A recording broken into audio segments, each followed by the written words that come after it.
nagkasulubong kami na. First time namin doon na. Saan ka magaling nun? Dito. Sa taas. Tayong dalawa. Unang punta namin, napunta agad kami doon. So may Sheridan. Nag-banding kami niyan. Those were the days. Isang bucket sa isang bucket. Isang bucket sa una. Tigil lang kayo. Sit down. Tagal na, no? Hindi na naulit. Hindi na naulit. Hindi nyo, sama nyo si Pastor Fritz at si Wawi. Unang pagkakilala. Ang gusto niya ma-review. Kaya natutuwa ako sa kanya na, ayun nga, pakonti-konti. May hindi mo kasi basta-basta mabibigla alamin lahat eh. Kung alam mo na lahat, nasa langit ka na nun. Kaya, learning, talaga, ang natin sa Panginoon, pakonti-konti tayong, alam mo yun, nagpapakilala sa atin. Kasi pagka binulto niya yan na mahirapan mong maano sa utak. Kaya, Info overload. Ma-overload ka. Pakonti-konti yan. Ang ating speaker ngayon, ay si Eduardo Junior. Kaya may junior sa ulit. Ate Jeanette, yung ganyang halaman, ginugupit lang yan. Tapos, ay kayo, magupaugat lang siya. Dapat may ugat. Pero yun kasi, naglalas ng magdo. Nagupit lang yan. Hayaan lang. Hindi yan lang. Okay. So, magandang hapon sa inyo. So, ngayon lang ulit ako ngayon na lang ulit. Medyo matagal kasi tayo mga puro outing ng mga nakaraan. So, laging wala. Tapos may mga ibang activities na nangyari. So, actually, tapos yung last week na dapat itatakal ko na to, naiwanan ko naman yung laptop ko. Tapos nakalimutan kong isend i-pastor yung file. So mahirap na pag wala kang kodigo, hindi ko siya ma-tackle ng maayos. Ayun. So, ngayong araw na to, naisip ko itong about yung topic na about giving, the joy of giving. So, kasi ngayong magpapasko, so Christmas season, so uso ngayon yung bigayan, at uso rin ngayon yung nakakatanggap ka. Diba? Parang gano'n. Pero ang gusto kong mapag-aralan natin ngayon is yung paano ka magkakaroon ng masayang, yung magiging masaya ka kung ikaw naman yung nagbibigay, hindi yung puro. Kasi alam mo naman, pag tayo nakakatanggap, masaya talaga yon. Pero hindi pala gano'n. So, based sa topic na itatake natin ngayon, mas masaya pala kung ikaw ay ang nagbibigay kaysa nakaka-receive. So, okay? So, before I begin with this topic, let's pray. Okay, Heavenly Father, maraming salamat sa araw na to, sa opportunity ulit na makapag-share ng iyong salita. Bigyan niyo po ako ng wisdom, ng karunungan sa araw na to para ma-tackle ko po maayos ang topic na ito. Ganun din po ang mga kapatiran na dito ngayon, ganyan sila ng wisdom, knowledge para maintindihan nila ang aming mapag-uusap. In Jesus' name we pray. Amen.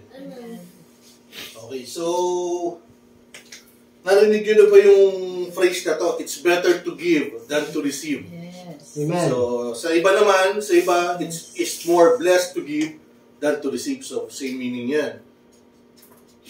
So, bakit nga ba, sinabi rito, it's better to give? Eh, di ba mas masaya kung kung ikaw yung nakaka-receive, di ba? Bakit ako magbibigay, mas gusto ko yung ako yung nakakatanggap, di ba? Mas masaya yun, wala pang gastos. Di ba? Kung pabor lang sa akin kung ako nakaka-receive. Pero bakit dito sa place na to, sinasabi niya na it's better to give than to receive. So, let's, saka biblical ba to, itong phrase na to? So, tackle natin ngayong araw na to. So, is the phrase biblical? So, ang sagot doon is yes. Nakikita niyo ba? Patingin na. Yung Palakihin mo. Ano ba Sa pala? itaas, sa itaas. Where? F5. F5 na lang. F5. The joy of the given. So, basahin ko lang sa inyo. So, is the phrase biblical? Yes, the phrase, it is more blessed to give than to receive, is indeed biblical. So, the word are attributed to Jesus Christ and are found in the New Testament of the Bible, in the book of Acts. So, kung nanggaling pala ito mismo, yung phrase na ito, yun nanggaling mismo sa walang iba, kundi kay Jesus Christ sa book of Acts. So, according sa verse na to, sa verse ng Acts 20, verse 35 ng NIV, okay na ba yung NIV sa atin, di ba? Kailang naman kapag ano. Para mas madali siya maintindihan. NIV, where Apostle Paul is speaking to the Ephesians elder, in everything I did, I showed you that by this kind of hard work, we must help the weak, remembering the words of the Lord Jesus Himself said, it is more blessed to give than to receive. So, ayun, yung phrase na yan is parang hindi pala inimbento. Nanggaling mismo kay Lord Jesus Christ. So, parang kung titignan mo rito sa sinabi ni Jesus Christ that it is more blessed to give than to receive, parang sinasabi talaga niya rito na mas maraming blessing pag ikaw yung giver kaysa receiver. So, this word highlighted the spiritual principle that there is a specific blessing, joy, and fulfillment comes from selflessly giving to others rather than solely seeking to receive. It reflects a foundation teaching in Christian ethics and has been embraced as a guiding principle for life of generosity and compassion. So, yung pagiging giver, merong kapalit na yan, yung merong joy na saka fulfillment. Mas makakaramdam ka ng joy. Kasi, di ba naramdaman nyo minsan yung pag ikaw yung makaka-receive, binigyan ka, nilagaluhan ka, o may binigay sa'yo, kaya may ayuda. Di ba parang ang sarap sa pakiramdam, uy, may ayuda. Pero parang, ang ano niya, parang temporary lang. Yung joy na nararamdaman natin is parang panandalian lang. Pagka-receive natin, masaya tayo, naka-receive tayo ng blessing. Hindi mo masama yung nakaka-receive tayo ng blessing Kasi as a Christian, pag nakaka-receive tayo, parang blessing galing kay Lord yun, yung paniniwala natin, di ba? So, wala akong sinasabing masama yung nakaka-receive. Ang sinasabi ko lang dito, parang mas iba yung fulfillment pag ikaw yung giver kaysa receiver. Parang, sino bang giver dito sa atin? Atin Jaren, si Prince. Halos lahat naman ito, mga giver naman. Halos lahat. Pero, di ba pag ikaw yung nagbibigay, minsan iba yung fulfillment na nararamdaman mo. Parang, lalo na pag nakita mo yung binigyan mo, masaya o talagang nakatulong sa kanya kung ano man yung binigay mo. Parang iba yung fulfillment, iba yung joy na nararamdaman natin. Okay, so moving forward. Okay, so the act of giving is merely a duty. It's not merely a duty, but a source of profound joy and blessing. So, yung sinasabi nga po nga sa inyo, di ba, parang iba yung pakiramdam pag ikaw yung giver. So the scriptures teach us about the beauty of cheerful giving, a generosity that flows from the heart transformed by God's love. So dito makikita talaga yung parang pag ikaw yung giver, parang sa'yo dumadaan yung parang ikaw yung ginagamit ni Lord. Parang talagang ito yung pangalan ng church natin, ikaw yung nagiging channel of blessing sa ibang tao. Parang gano'n. Okay, so cheerful giving as an act of worship. So 2 Corinthians 9:7 ng King James Version. Every man according as he purposeth in his heart, so let him give, not grudgingly or of necessity, for God loveth a cheerful giver. So dito pa lang makikita mo na di ba si Jesus Christ mismo parang siya, sa kanya nang galing mismo siya sabi, it's more blessed to give than to receive. So, ito pa lang parang pag yung nakikita ni Lord na parang ikaw yung giver, hindi lang yung basta nagbibigay na parang napipilitan eh. Yung parang talagang masaya ka dahil ikaw yung nagbibigay. Talagang iba yung dating kay Lord yun. So si Lord ang magbe-bless naman sa iyo. So the essence of cheerful giving lies in the voluntary, heartfelt nature of the act. It is an expression of worship, a recognition that all we have is a gift from God. When we give cheerfully, we reflect God's love and generosity to others. So, yun nga, as sinasabi nga ni Darwin, parang ikaw yung parang naging channel ng blessing sa ibang tao.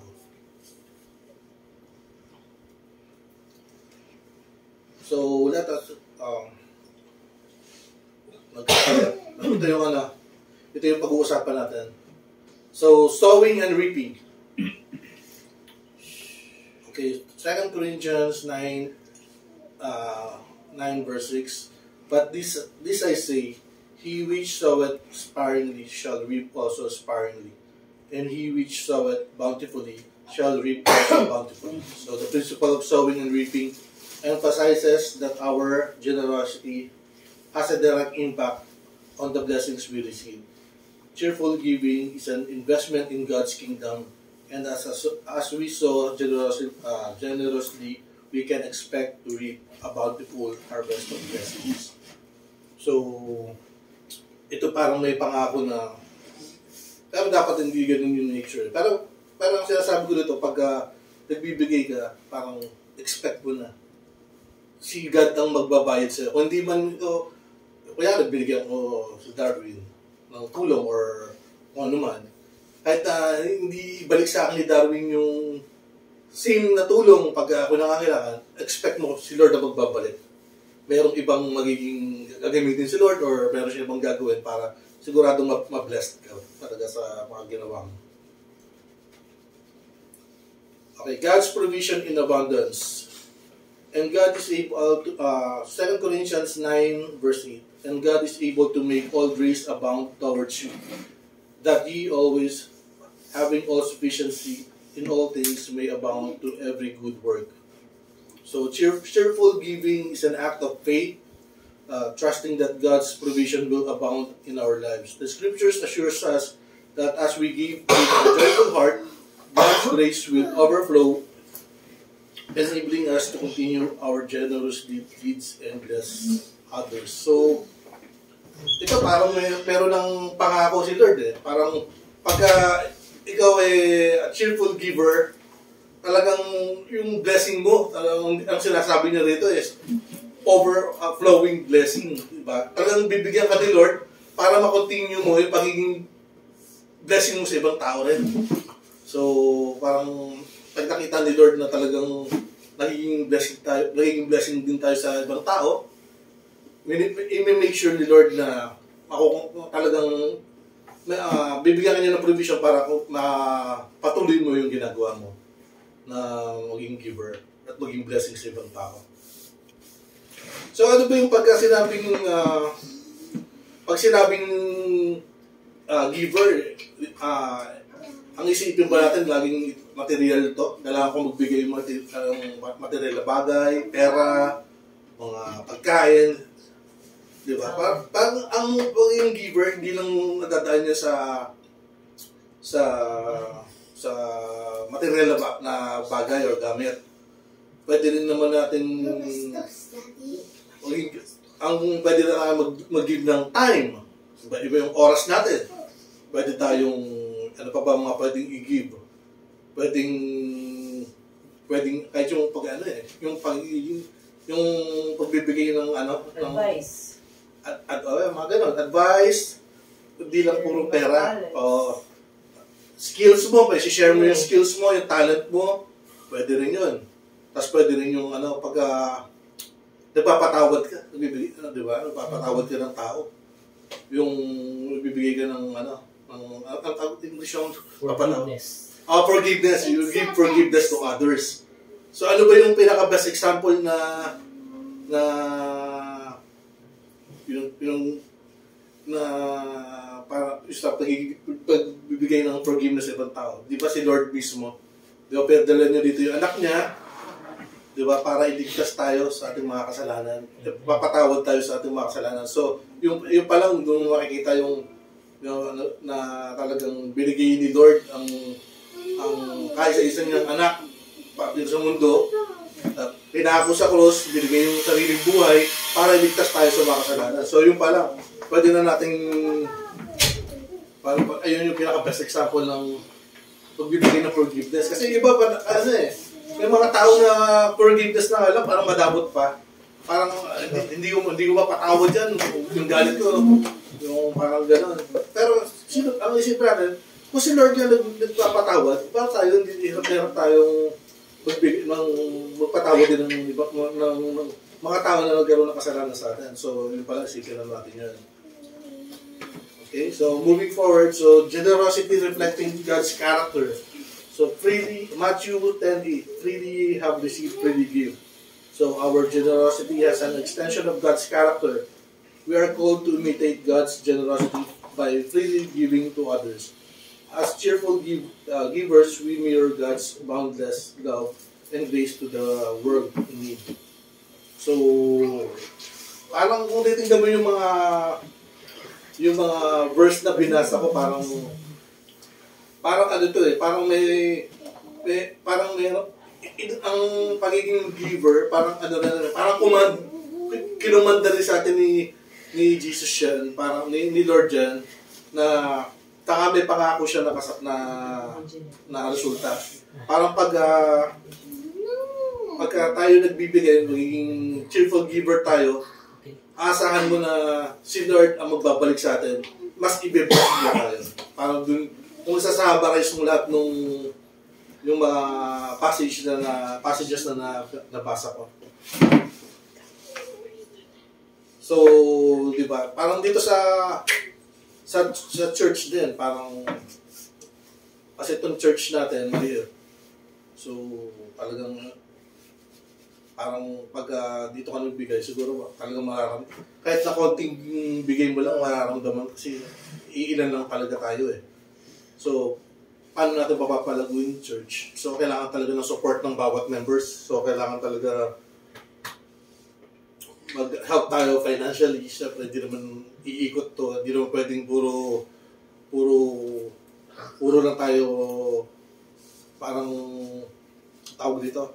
Puro services lang yung kailangan natin talagang ang church natin ng financial help. Kasi hindi naman iikot to Sino magbabayad ng kuryente?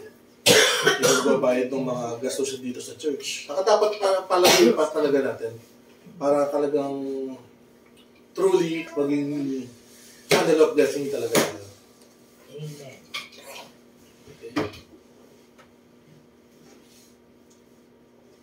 So, conclusion, cheerful giving is not only encouraged but celebrated as a joyful and worship act.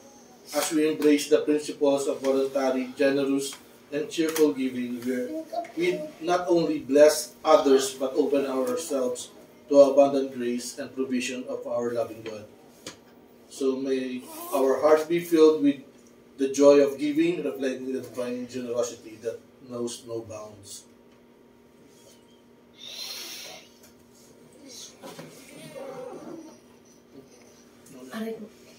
Blessings of God. Galing mo ba ako dito? Nalampas ako.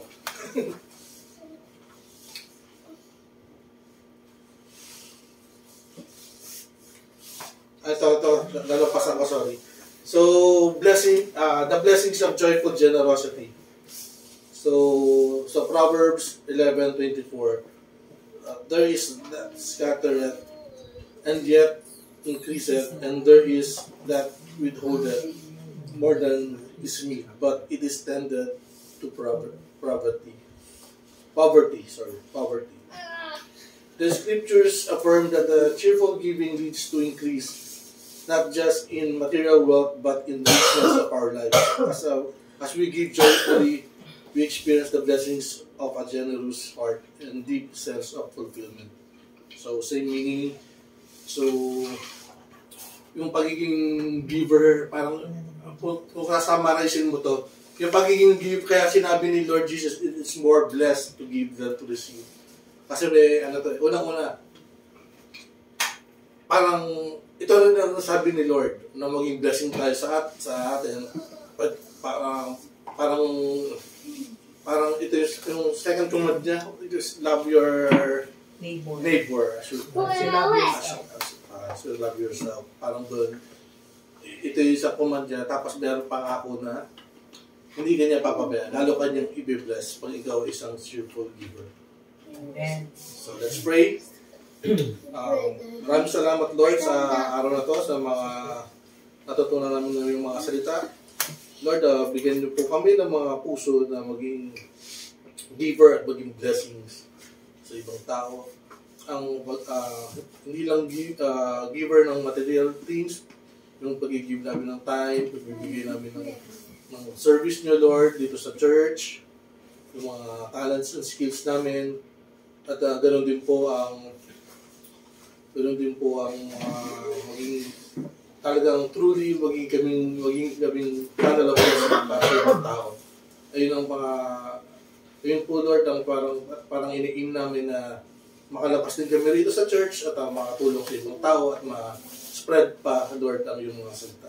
In Jesus' name we pray. Amen. Amen. Yung Stand up. financial reports ko. Stand up. Meeting na.